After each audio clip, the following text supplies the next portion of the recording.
Ici Paris, un Congolais parle au Congolais. Madame, Monsieur, peuple congolais civilisé, bonjour. Monsieur Modeste Boukadja monte au filet à nouveau en 2 temps 3 mouvements et pulvérise définitivement l'amateurisme, la kleptomanie, la truanderie du chef du gang de l'État PCT. Aïe, Tata Boukadja, Kwaishi. Eh oui, calme, serein, un brin ironique comme à son habitude, Modeste Boukadja démontre par A plus B que Sassou Denis Mathurin n'est autre qu'une calamité pour le Congo et ses 4 millions d'habitants véritablement recensés et reconnus. Il n'y a pas de gouvernement au Congo, c'est une bande de coquins et de copains qui se sont assis autour d'un cadavre qui s'appelle le Congo et ils font ripaille. Et ça, c'est de la responsabilité directe de Denis Sassou Nguesso. Et je me rends compte que, finalement, dans sa vision, dans sa tête, il n'a jamais intégré la notion d'être un chef de l'État. C'est-à-dire il continue comme si c'était un chef de gang. Il laisse son groupe s'accaparer de biens communs, alors que lui, comme il se prétend être chef de l'État, alors que j'ai toujours dit que le Conseil constitutionnel avait assassiné la République. Et donc, on a fait de Denis Sassou Nguesso un président de fait pour assurer la continuité de l'État. Parce qu'un pays ne peut pas vivre sans État, malheureusement. Pour le Congo, c'est le grand mal que nous avons. On a quelqu'un qui ne connaît pas la dimension de l'État, qui ne connaît pas la dimension de la nation. Tout ce qu'il connaît, c'est sa famille, sa petite famille, avec les enfants qu'il fait ailleurs. Et voilà, ça, c'est le pays pour lui. Vous savez, la Banque des banques, c'est-à-dire le Fonds monétaire international, oui.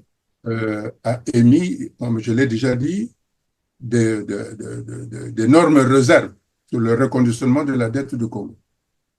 Parce qu'il y a trop de dettes et que le Fonds monétaire international estime que le Congo, on ne peut plus lui faire crédit, on ne peut plus lui faire confiance.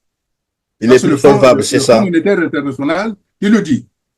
Il est en train de dire que le Congo n'est plus solvable, c'est ça. Le Congo n'est plus solvable.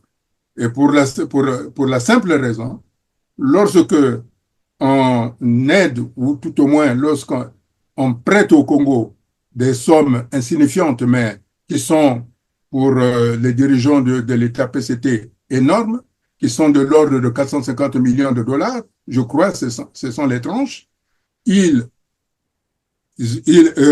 prennent cet argent, ils l'enlèvent de circuit, ils les gardent chez eux, et à la place, ils impriment l'équivalent de ce qu'ils ont reçu du Fonds monétaire international en fausse monnaie pour faire fonctionner, soi-disant, l'État. Et aujourd'hui, le Fonds monétaire international refuse de cautionner cela. C'est la raison pour laquelle nous ne pouvons plus, alors il y a des sociétés amies, je dis bien amies entre guillemets, de l'État PCT, qui rachètent la dette congolaise pour que le Congo ait de nouveau l'occasion de s'endetter chez les mêmes personnes. En d'autres termes, je prends l'exemple du Libanais dont on parle souvent, qui a vendu ou qui a vendu l'avion de Denis Sassou Nguesso. Parlez de Hossein Modjedj. C'est exactement puisque l'argent appartenait à l'État congolais par Sassou. Et c'est Denis Sassou Nguesso qui lui avait donné cet argent, qui finalement est devenu une dette pour le Congo. Donc là, des institutions occidentales françaises rachètent la dette du Congo, sachant que le pouvoir de l'État PCT est en train de se crouler. Alors là, il se pose des questions. Pourquoi rachète-t-il cette dette? Est-ce que c'est pour aider le régime de l'État PCT à se survivre malgré la difficulté, malgré qu'ils savent que le pouvoir est en train de tomber, de partir, ou ce sont des précautions en disant que lorsque le nouveau pouvoir va venir, nous aurons de quoi discuter avec ce nouveau pouvoir. Voilà les questions. Peut-être que c'est une façon aussi de sauver le soldat Sasuke est en train de se noyer, puisque c'est le cas de le dire, hein, ce n'est qu'un secret de polichinelle, c'est leur champion. C'est bien la France qui soutient Denis Sassou Nguesso, Oui, c'est pas une révélation, tout le monde le sait. Est-ce que ce n'est pas une façon pour eux ou pour la France de vouloir sauver le soldat Denis Sassou Nguesso qui se noie déjà? Vous savez, lorsque un pays arrive à ce niveau d'endettement, on ne peut plus le sauver. On ne peut plus le sauver. Quand un pays arrive à ce niveau d'endettement. Parce que là, nous parlons des sommes abyssales. Hein? Oui, mais la curiosité, c'est que c'est la France qui rachète. Pourquoi pas un autre pays? Pourquoi est-ce que c'est la France qui rachète? C'est pour ça que je dis que ça peut être une précaution de ces institutions-là pour dire, le moment venu, mais nous avons des dettes vis-à-vis du Congo, vous ne pouvez aller nulle part, il faudra d'abord négocier avec nous, puisque c'est nous qui avons la dette la plus mûre. Vous savez, au niveau de l'endettement, il faut comprendre que plus la dette est ancienne, plus elle rapporte à ceux qui la détiennent. Et ils ont racheté la dette qui est plus ancienne par rapport à la dette chinoise qui est encore nouvelle. La dette chinoise, c'est pas un problème, ça. La dette chinoise, on peut l'éponger si on a une volonté politique. Mais la dette que les amis du régime PCT ont rachetée, c'est elle qui enfonce, qui met en cause l'avenir de la jeunesse congolaise. Et donc, c'est la raison pour laquelle je me pose la question de savoir pourquoi.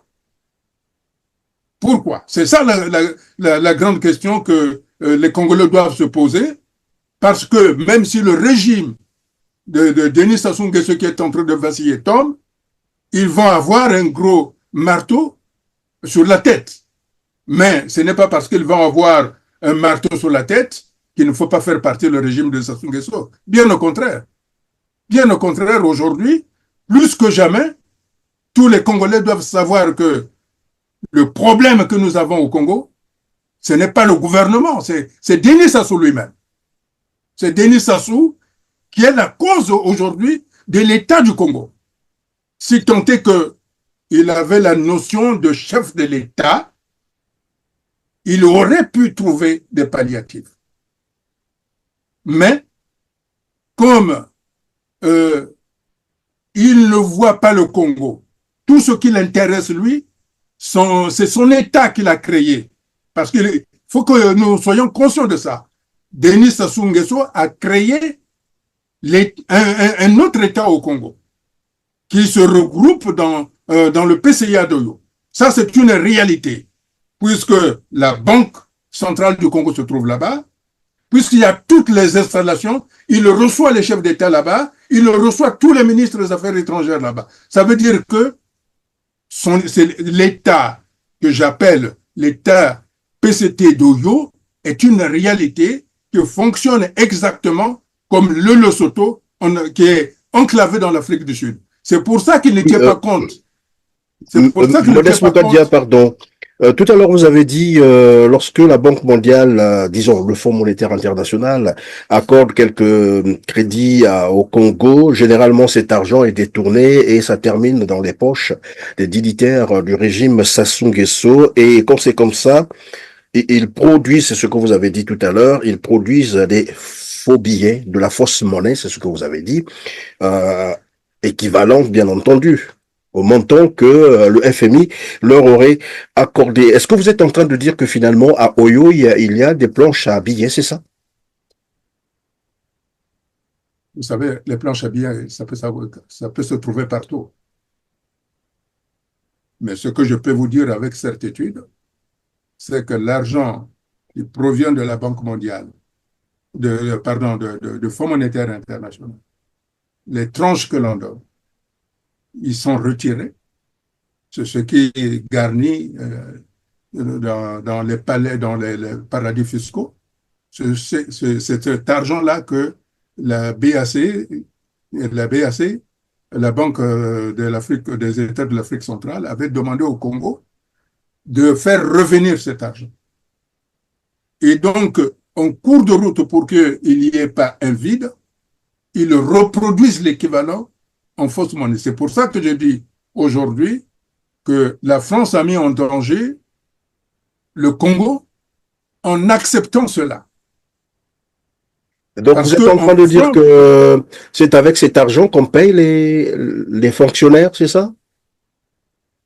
L'argent qui est utilisé pour payer les fonctionnaires, c'est de la fausse monnaie. Je l'ai déjà dit.